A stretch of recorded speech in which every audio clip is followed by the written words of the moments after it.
मुख्तार अंसारी और कृष्णानंद राय और विजय सिंह की कहानी को पूरा जानिए।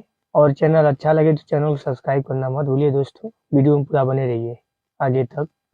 तारीख थी 27 अगस्त 1984। रात गहरी थी। गांव के श्मशान में एक चिता जल रही थी और उसकी आग में सिर्फ लकड़ियां ही नहीं बल्कि एक नौजवान का पूरा भविष्य झुलस रहा था। जलती लपटों के सामने खड़ा वह युवक अचानक चीख पड़ा, याद रखना, आज मेरे पिता के साथ जो हुआ है इसका चुन चुन कर हिसाब लिया जाएगा। उसकी आंखों में आंसू नहीं थे बल्कि बदले की आग थी। उसी पल एक नया नाम अपराध की दुनिया में जन्म ले रहा था, जो था ब्रजेश सिंह। उस दौर का पूर्वांचल पहले ही सुलग रहा था। 8वें दशक में यह इलाका दो ताकतों के बीच पिस रहा था। एक तरफ पंडित हरिशंकर तिवारी और दूसरी ओर थे ठाकुर वीरेंद्र शाही। वीरेंद्र शाही 1974 से 1989 तक पूर्वांचल जिले से कांग्रेस के विधायक रहे। दोनों के गिरोहों की जंग ने गांवों को रणभूमि बना दिया था। लोग जानते थे कि यहाँ कानून नहीं बल्कि ताकत बोलती है। फिर वक्त ने करवट ली। 90 का दशक आते आते साल 1989 में विधायक ठाकुर वीरेंद्र शाही की हत्या हो गई। इस एक वारदात ने पूरी सियासत और अपराध की धुरी बदल दी। उसके बाद हरिशंकर तिवारी ने बंदूक से राजनीति की ओर कदम बढ़ाया।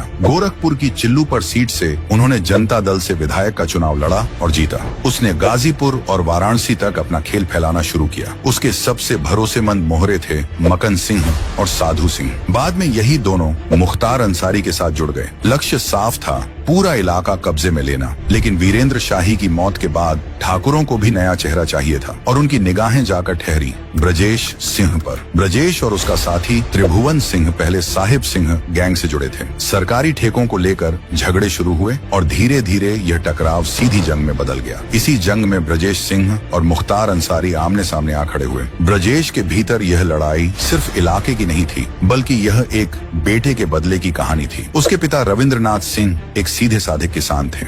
27 अगस्त 1984 को जमीन के विवाद में उनके अपने ही रिश्तेदारों बंसी और पांचू ने उनकी हत्या कर दी। उसी दिन श्मशान में खड़ा ब्रजेश टूट नहीं गया बल्कि पत्थर बन गया और उसने ठान लिया था अब कोई नहीं बचेगा। 1 साल भी नहीं बीता था कि बदले की पहली गोली चली। 27 मई 1985 को ब्रजेश हरिहर सिंह के घर पहुंचा। हरिहर सिंह बंसी और पांचू के पक्ष के लोगों से जुड़ा था। ऐसा लगा जैसे वह आशीर्वाद लेने आया हो, लेकिन अगले ही पल पिस्टल निकली और गोलियां गूंज उठी। हरिहर सिंह वहीं गिर पड़ा। यही ब्रजेश के अपराधी जीवन की पहली एंट्री थी। केस दर्ज हुआ लेकिन वह हाथ नहीं आया। वह अंडरग्राउंड हो गया और उसके नाम का खौफ इलाके में फैलने लगा। साल 1986 में चंदौली के सिकरौरा गांव में 7 हत्याओं ने पूरे पूर्वांचल को हिला दिया। कहा गया कि इनमें कई वही लोग थे जो ब्रजेश सिंह के पिता की हत्या से जुड़े थे। कुछ ही समय बाद पुलिस ने ब्रजेश सिंह को पकड़ लिया और जेल भेज दिया। जेल की दीवारों के भीतर उसकी मुलाकात त्रिभुवन सिंह से हुई। त्रिभुवन सिंह के पिता की हत्या मकन और साधु सिंह के गैंग ने की थी। पहली बातचीत में ही दोनों समझ गए कि उनकी कहानी अलग नहीं है। दोनों ने पिता खोए थे और दोनों की दुश्मनी की जड़ एक ही थी। मकन और साधु सिंह जो कभी हरिशंकर तिवारी के खास आदमी थे लेकिन अब मुख्तार अंसारी के नजदीक थे। यही साझा दर्द दोस्ती में बदल गया। असल में प्रधानी का चुनाव जीतना उस दौर में सम्मान से ज्यादा खतरे को न्योता देना था। 80 के दशक में जब त्रिभुवन सिंह के पिता गांव के प्रधान बने तो यह जीत उनके परिवार के लिए खुशी नहीं बल्कि दुश्मनी का ऐलान बन गई। मकन सिंह और उसका भाई साधु सिंह इस नतीजे को पचा नहीं पाए। पावर हाथ से निकलते ही उनकी आंखों में जलन उतर आई। टकराव की शुरुआत 5 बीघा जमीन से हुई। एक दिन साधु और मकन सिंह त्रिभुवन के पिता रामपत सिंह से उलझ पड़े। बात इतनी बढ़ गई कि रामपत ने इसे सीधी बेइज्जती समझा। उसने अपने बेटों त्रिभुवन और उसके भाइयों को साथ लिया और दोनों को सबक सिखा दिया। उस दिन त्रिभुवन की आवाज गांव में गूंज गई थी, अपने आप को ज्यादा समझने लगे हो, कसम है इसकी कीमत चुकानी पड़ेगी। कुछ वक्त तक सब शांत दिखरा भड़क उठा। मौका पाकर साधु और मकन ने रामपत सिंह को अकेला घेर लिया। लाठी डंडों की बरसात में प्रधान की जान चली गई। गांव सन्न रह गया। हत्या के बाद दोनों कुछ दिन फरार रहे लेकिन जब लौटे तो और भी बेखौफ होकर उन्होंने रामपत के 3 बेटों को भी मौत के घाट उतार दिया। अब उस घर में सिर्फ 2 लोग बचे थे, त्रिभुवन सिंह और उसका छोटा भाई राजेंद्र। उसी दिन त्रिभुवन ने तय कर लिया था कि अब यह गांव, यह जिंदगी उसके लिए नहीं है। उसने घर छोड़ा और बदले की राह पकड़ ली लेकिन किस्मत ने आखिरी वार बाकी रखा था। अक्टूबर 1988 में साधु और मकन के गैंग ने राजेंद्र सिंह को भी मार डाला। मरते वक्त उसकी चीख जैसे हवा में तैर गई, अब मेरा कत्ल भी तेरा बदला होगा त्रिभुवन। इस हत्याकांड में सिर्फ साधु और मकन ही नहीं, एक और नाम उभरा, मुख्तार अंसारी। मुख्तार की पृष्ठभूमि साधारण नहीं थी। उसके पिता मोहम्मदाबाद नगर पंचायत के चेयरमैन थे, लेकिन गाजीपुर में एक और दबंग शख्स था जिसकी पकड़ हर तरफ थी, सच्चिदानंद राय। 1980 से 90 के दशक में गाजीपुर बनारस बलिया रूट पर सरकारी बसें कम चलती थीं और निजी बस माफिया का कब्जा था। सच्चिदानंद राय मोहम्मदाबाद से चलने वाली बसों का बड़ा संचालक था और मुख्तार अंसारी इसी रूट पर अपना दबदबा बनाना चाहता था। जब मुख्तार के लोगों ने सच्चिदानंद की बसों के खिलाफ खड़े होने की कोशिश की तो सच्चिदानंद राय ने साफ शब्दों में कह दिया, ये बसें हमारी हैं, ज्यादा होशियारी मत दिखाओ। और एक दिन सच्चिदानंद की और मुख्तार के पिता की इसी मुद्दे को लेकर बहस हो गई। जब मुख्तार को यह पता चला तो उसने इसे अपमान माना। उसके मन में बस एक ही ख्याल था, ये आदमी बहुत ऊपर चढ़ गया है, अब इसे नीचे लाना होगा। लेकिन अकेले यह काम आसान नहीं था। उसने मदद के लिए साधु और मकन से हाथ मिलाया। तब तक साधु और मकन पहले ही रामपत और उसके बेटों की हत्या कर खुद को इलाके का सबसे बड़ा दबंग साबित कर चुके थे। उन्होंने मुख्तार को भरोसा दिलाया, तेरा काम हमारा काम है। कुछ ही दिनों बाद सच्चिदानंद राय को उसके घर में घुसकर मार दिया गया। आरोप मुख्तार पर आए, लेकिन सबूत कभी सामने नहीं आ पाए। मीडिया में अलग अलग कहानियां चली और सच्चाई धुंध में खो गई। इस घटना के बाद मुख्तार ने साधु और मकन सिंह को अपना मार्गदर्शक मान लिया। अब वह उनके साथ कंधे से कंधा मिलाकर चलने लगा। गाजीपुर में उसका नाम और रुतबा तेजी से बढ़ने लगा, लेकिन रास्ते में दो और बाधाएं थीं, छत्रपाल सिंह और रणजीत सिंह। दोनों भाई इलाके में अपनी दबंगई के लिए मशहूर थे। साधु और मकन सिंह को यह बर्दाश्त नहीं था। उनका सपना साफ था, गाजीपुर का सबसे बड़ा डॉन बनना। एक दिन उन्होंने मुख्तार से कहा,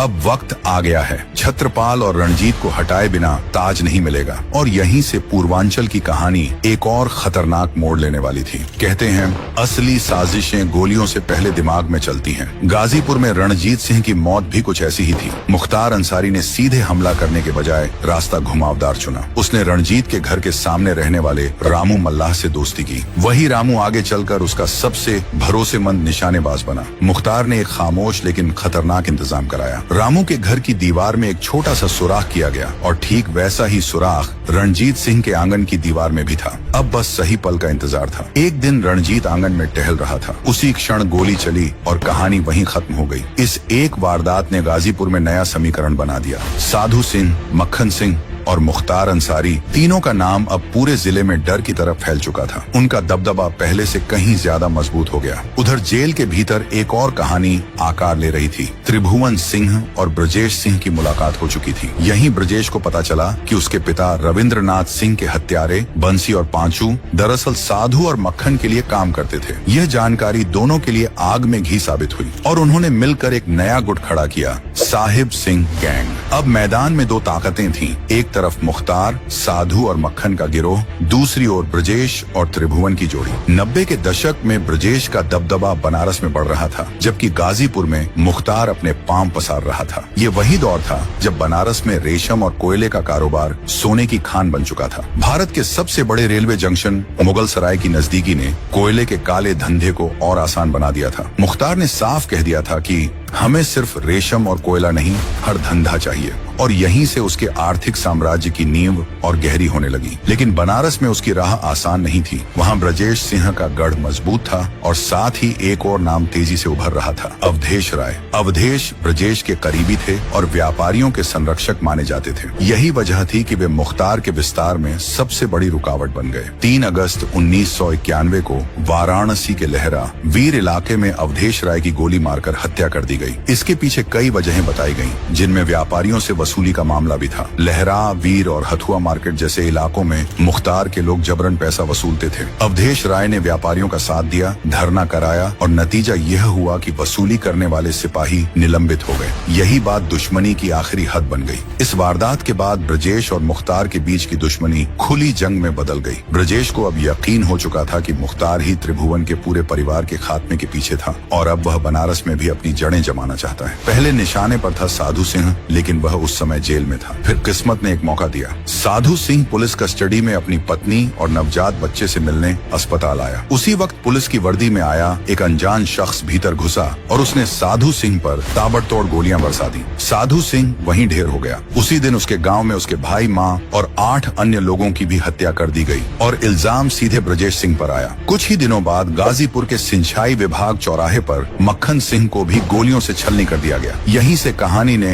एक नया मोड़ लिया। अब यह लड़ाई सिर्फ बदले की नहीं थी, बल्कि पूरे पूर्वांचल की सत्ता पर कब्जे की जंग बन चुकी थी। एक ऐसी जंग जिसमें हर अगली सुबह किसी नई लाश की खबर लाने वाली थी। मक्खन और साधु सिंह के खात्मे के साथ ही पूर्वांचल की सत्ता की बिसात 2 हिस्सों में बंट चुकी थी। एक तरफ साहिब सिंह गैंग का सरदार बन चुका था ब्रजेश सिंह और दूसरी तरफ मक्खन गैंग की विरासत संभाल चुका था मुख्तार अंसारी। अब गाजीपुर और बनारस 2 शहर नहीं बल्कि 2 ताकतों के गढ़ बन चुके थे। इन दोनों के बीच टकराव किसी एक वजह से नहीं था। कोयला मंडी, शराब की तस्करी, स्क्रैप का धंधा, रेलवे के ठेके, बालू के पट्टे, हर अवैध कारोबार पर दोनों की नजर थी। यह लड़ाई अब सिर्फ पैसे या इलाके की नहीं रह गई थी, बल्कि यह तय करने वाली थी कि पूरे पूर्वांचल का भविष्य किसके हाथ में होगा। जिस जमीन को कभी शांति के लिए जाना जाता था, वहाँ अब हर गली में गोलियों की आवाज आम हो चुकी थी। ब्रजेश सिंह का किला बनारस था, जबकि मुख्तार अंसारी का डर गाजीपुर से निकलकर मऊ तक फैल चुका था। कभी दोनों एक ही रास्ते पर चले थे, लेकिन अब दुश्मनी इतनी गहरी हो चुकी थी कि उनके पीछे लौटने का कोई रास्ता नहीं बचा था। यह अब इलाकों की नहीं, ताज की लड़ाई थी। ब्रजेश अपने लोगों से साफ कहता था कि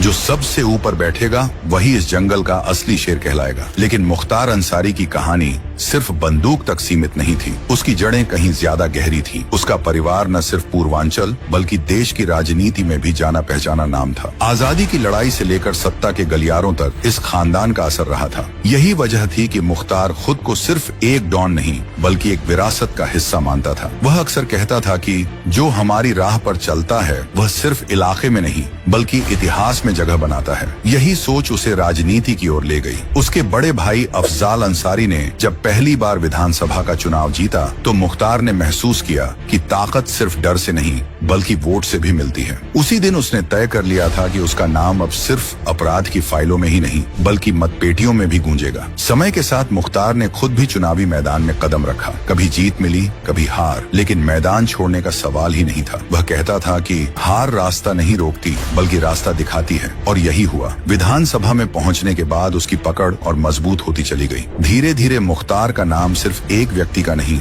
बल्कि एक ब्रांड का प्रतीक बन गया। भाई, भतीजे, बेटे जो भी चुनाव में उतरा उसके साथ मुख्तार का नाम जुड़ा रहा। समर्थक कहते थे कि यह सिर्फ नाम नहीं बल्कि एक ताकत है, जिसके साथ मुख्तार खड़ा हो जाए उसकी जीत आधी तय होती है। साल दर साल उसकी राजनीति गहरी होती गई। 3 दशक तक वह अपने इलाके में सत्ता और दबदबे का केंद्र बना रहा। उसे कभी माफिया कहा गया तो कभी बाहुबली तो कभी नेता, लेकिन सच्चाई यह थी कि उसने अपने इलाके की राजनीति, समाज और ताकत के मायने बदल दिए थे। मुख्तार ने खुद को सिर्फ एक डर के रूप में नहीं बल्कि एक मददगार चेहरे के तौर पर पेश किया। इलाके के गरीब, मजबूर और बेबस लोगों के लिए वह किसी मसीहा से कम नहीं था। मोहम्मदाबाद में उसका घर, जिसे लोग फाटक कहते थे, धीरे धीरे अदालत से ज्यादा भरोसेमंद जगह बन गया था। कहते थे अगर कोर्ट में इंसाफ नहीं मिला तो फाटक चलो, वहाँ सुनवाई जरूर होगी। फाटक पर रोज सैकड़ों लोग आते थे। किसी की जमीन फंसी हो, किसी को बेटी की शादी के लिए पैसे चाहिए हो, या कोई अफसर बेवजह परेशान कर रहा हो, हर समस्या का हल यहीं ढूंढा जाता था। फैसले वहीं होते और फरमान भी वहीं से निकलते। उसका असर इतना था कि जब मुख्तार मोहम्मदाबाद में होता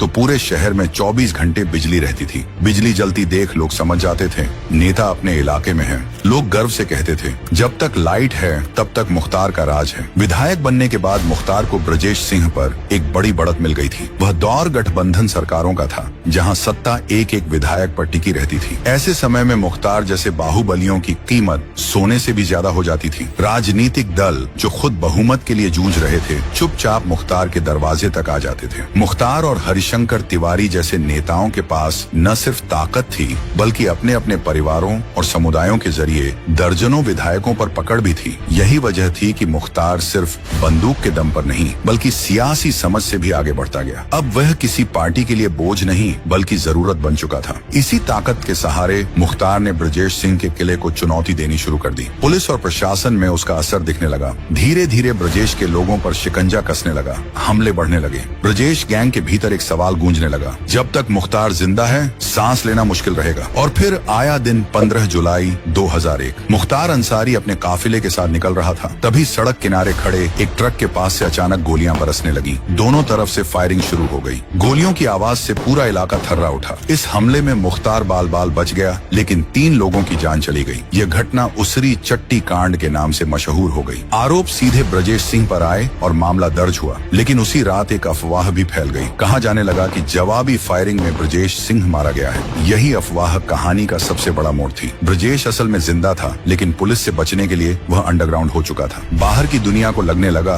कि पूर्वांचल में अब सिर्फ एक ही डॉन बचा है, मुख्तार अंसारी। इस घटना ने मुख्तार के रुतबे को और ऊंचा कर दिया। डर, राजनीति और भरोसा, तीनों का केंद्र अब वहीं था। उधर अंधेरे में छिपा ब्रजेश सिंह नई रणनीति सोच रहा था। उसे समझ आ गया था कि अब लड़ाई सिर्फ बंदूक से नहीं जीती जा सकती। मुख्तार का मुकाबला करने के लिए उसे एक ऐसे चेहरे की जरूरत थी जो सियासत के मैदान में भी टिक सके। और यहीं से कहानी एक नए अध्याय की ओर बढ़ने वाली थी, जहां गोलियों के साथ साथ वोट भी चलने वाले थे। मऊ की सियासत मुख्तार अंसारी के इशारों पर चलती थी। यहाँ उसकी पकड़ सिर्फ बंदूक से नहीं बल्कि वोट से भी थी। मुस्लिम आबादी ज्यादा थी और मुख्तार का नाम लोगों के लिए ताकत और सुरक्षा का दूसरा नाम बन चुका था। ब्रजेश सिंह ये बात अच्छी तरह समझता था कि मऊ में मुख्तार को सीधे चुनौती देना आसान नहीं है। यहीं से उसके दिमाग में एक अलग चाल आई। अगर मुख्तार तक पहुंचना है तो उसके सबसे मजबूत स्तंभ को हिलाना होगा। वह स्तंभ था उसका भाई अफजाल अंसारी। अफजाल लगातार मोहम्मदाबाद सीट से विधायक बनते आ रहे थे और उन्हें घेरना आसान नहीं था। ब्रजेश ने तब राजनीति का नया मोहरा चुना, कृष्णानंद राय। भूमिहार जाति से आने वाले कृष्णानंद राय का पूर्वांचल में तेजी से प्रभाव बढ़ रहा था। ब्रजेश ने पीछे से उसे पूरा समर्थन दिया और 2002 के विधानसभा चुनाव में कृष्णानंद राय को अफजाल अंसारी के खिलाफ उतार दिया। नतीजा चौंकाने वाला था, अफजाल हार गया। यह हार सिर्फ एक विधायक की नहीं थी, बल्कि इसे सीधे मुख्तार अंसारी की हार माना गया। अब खेल पलट चुका था। कृष्णानंद राय सत्ता में आए और बदले में उन्होंने ब्रजेश सिंह के गुट को सरकारी ठेकों में मदद देना शुरू कर दिया। यह बात मुख्तार अंसारी को नागवार गुजरी। धीरे धीरे कृष्णानंद राय उसकी आंखों में कांटे की तरह चुभने लगे। खतरे का अंदाजा कृष्णानंद राय को भी हो गया था। उनकी जिंदगी सिमटने लगी। हालत ये हो गई कि वह अपने करीबी सहयोगी राजेंद्र राय की हत्या के विरोध में होने वाले प्रदर्शन में भी नहीं गए। डर अब सियासत पर हावी हो चुका था। पुलिस रिकॉर्ड और मीडिया रिपोर्ट्स के मुताबिक इस गैंगवार की कीमत कृष्णानंद राय के कई साथियों को अपनी जान देकर चुकानी पड़ी। राजेंद्र राय, छिनक ग्याहार, शोभानाथ राय, राम अवतार, अविनाश सिंह राय, अखिलेश राय, बिट्टू पाठक, रमेश वर्मा, रमाकांत भारती और रामेंद्र राय, एक एक कर ये नाम हत्याओं की लिस्ट में जुड़ते चले गए। ये सिर्फ 2 गुटों की लड़ाई नहीं रही, पूरा इलाका खौफ में जीने लगा। फिर आया दिन 19 नवंबर 2005, वह दिन जिसने पूर्वांचल की राजनीति और अपराध की दुनिया को हिलाकर रख दिया। कृष्णानंद राय एक क्रिकेट टूर्नामेंट का उद्घाटन कर अपने काफिले के साथ लौट रहे थे। रास्ते में सियाड़ा के पास उनका काफिला धीमा हुआ और तभी सामने खड़ी गाड़ियों से अचानक गोलियों की बौछार शुरू हो गई। चारों तरफ से अंधाधुंध फायरिंग होने लगी। करीब 500 राउंड गोलियां चली। कृष्णानंद राय के शरीर से 60 से ज्यादा गोलियां निकली। उनके साथ मौजूद 6 लोग भी मौके पर ही मारे गए। ये हमला हत्या से ज्यादा एक संदेश था कि हम तुम्हारे इलाके में घुसकर तुम्हें खत्म कर सकते हैं। हमलावरों की बेरहमी का आलम यह था कि शव के साथ भी बर्बरता की गई ताकि डर पूरे इलाके में फैल जाए। सड़कों पर सन्नाटा छा गया। पूर्वांचल ने ऐसा मंजर पहले कभी नहीं देखा था। जल्द ही आरोप मुख्तार अंसारी और उनके भाई अफजाल अंसारी पर आने लगे। अफजाल ने सफाई दी कि मैं उस वक्त दिल्ली में था और मुख्तार भाई जेल में थे, लेकिन यह दलील लोगों को संतुष्ट नहीं कर पाई। वजह साफ थी, जेल की दीवारें भी मुख्तार के असर को रोक नहीं पाती थी। इसी बीच एक और रहस्य सामने आया। कृष्णानंद राय की हत्या के बाद एक ऑडियो सामने आया जिसमें मुख्तार अंसारी और उसके करीबी अभय सिंह के बीच बातचीत हो रही थी। फोन पर गोलियों की चर्चा थी, इलाके की खबरें थीं और आवाज में अजीब सा आत्मविश्वास था, जैसे सब कुछ पहले से तय हो। इस ऑडियो ने शक को और गहरा कर दिया।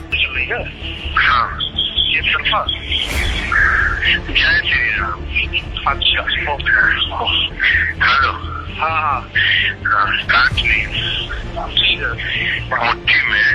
क्योंकि बातचीत में जिस नाम का जिक्र था, मुन्ना बजरंगी, वह कृष्णानंद राय का कट्टर दुश्मन और मुख्तार का करीबी माना जाता था। यहीं से यह कहानी सिर्फ एक हत्या की नहीं रही, ये कहानी बन गई सत्ता, बदले और डर के उस खेल की जहां गोलियां सिर्फ शरीर नहीं बल्कि पूरे इलाके की किस्मत बदल देती हैं। उस ऑडियो के सामने आने के बाद पूर्वांचल में एक ही सवाल गूंजने लगा था, क्या कृष्णानंद राय की हत्या के पीछे असली चेहरा मुख्तार अंसारी ही था? इस सवाल का कोई सीधा जवाब नहीं मिला, लेकिन असर जबरदस्त था। कृष्णानंद राय की मौत ने मुख्तार अंसारी के नाम को एक नई ऊंचाई पर पहुंचा दिया। अब वह सिर्फ गैंग का सरगना या बाहुबली नहीं माना जाता था, बल्कि ऐसा शख्स बन चुका था जिसकी पकड़ अपराध से निकलकर राजनीति और प्रशासन तक फैल चुकी थी। लोग फुसफुसाकर कहते थे, जो मुख्तार की राह में आया उसके लिए रास्ता नहीं बचता। मुख्तार की सबसे हैरान करने वाली बात यह थी कि जेल भी उसकी ताकत को कम नहीं कर पाई। मऊ हो, गाजीपुर हो या फिर जेल की चारदीवारी, उसकी जिंदगी की रफ्तार लगभग एक जैसी रही। बाहर जो दरबार फाटक पर लगता था, वही दरबार अब जेल की कोठरी में सजने लगा। फरियादी बदल गए, जगह बदल गई, लेकिन असर वहीं रहा। साल 2005 के बाद मुख्तार ने गाजीपुर जेल को अपना ठिकाना बना लिया। वहीं से हुक्म चलते थे, वहीं फैसले होते थे। पूर्व डीजीपी ब्रजलाल ने बाद में खुलासा किया कि मुख्तार को ताजी मछली का शौक था, इसलिए जेल के अंदर तालाब खुदवाया गया था। एक अधिकारी अखबार लाता था, दूसरा उसके प्रेस के कपड़े पहुंचाता था। जेल के भीतर भी उसका शौक नहीं बदला। वह गुलेल से निशानेबाजी की प्रैक्टिस करता था। सलाखों के पीछे रहते हुए भी उसकी दुनिया आराम और असर से भरी हुई थी। साल 2003 से 2007 तक जब मुलायम सिंह यादव मुख्यमंत्री थे, तब तक हालात मुख्तार के अनुकूल रहे, लेकिन 2007 में मायावती के सत्ता में आते ही तस्वीर बदलने लगी। प्रशासन सख्त हुआ और साल 2009 में गाजीपुर जेल में एसटीएफ का छापा पड़ा। मुख्तार की कोठरी से फ्रिज, कूलर, गैस सिलेंडर जैसे सामान मिले। यही वह मोड़ था जब सरकार ने उसे एक जेल से दूसरी जेल घुमाना शुरू कर दिया, गाजीपुर से मथुरा और फिर अलग अलग जगह। इधर ब्रजेश सिंह भी कानून की पकड़ से बाहर नहीं रह सके। 2008 में उन्हें उड़ीसा से गिरफ्तार किया गया, लेकिन जेल ने ब्रजेश की राजनीति नहीं रोकी। साल 2012 में उन्होंने जेल में रहते हुए चंदौली की सैयद राजा सीट से चुनाव लड़ा, जहां उन्हें हार मिली। 4 साल बाद 2016 में उन्होंने जेल से ही एमएलसी का चुनाव लड़ा और इस बार जीत दर्ज की। सलाखों के पीछे रहते हुए भी वह सत्ता का हिस्सा बन चुके थे। साल 2008 से 2022 तक पूरे 13 साल ब्रजेश जेल में रहे, तब जाकर उन्हें जमानत मिल सकी। वक्त आगे बढ़ता गया और हिसाब किताब भी। 2023 में एमपीएमएलए कोर्ट ने मुख्तार अंसारी को कृष्णानंद राय हत्याकांड में दोषी ठहराया और उसे 10 साल की सजा सुनाई। इसके बाद मार्च 2024 में फर्जी हथियार लाइसेंस मामले में उन्हें उम्र कैद की सजा मिली। ये फैसले ऐसे थे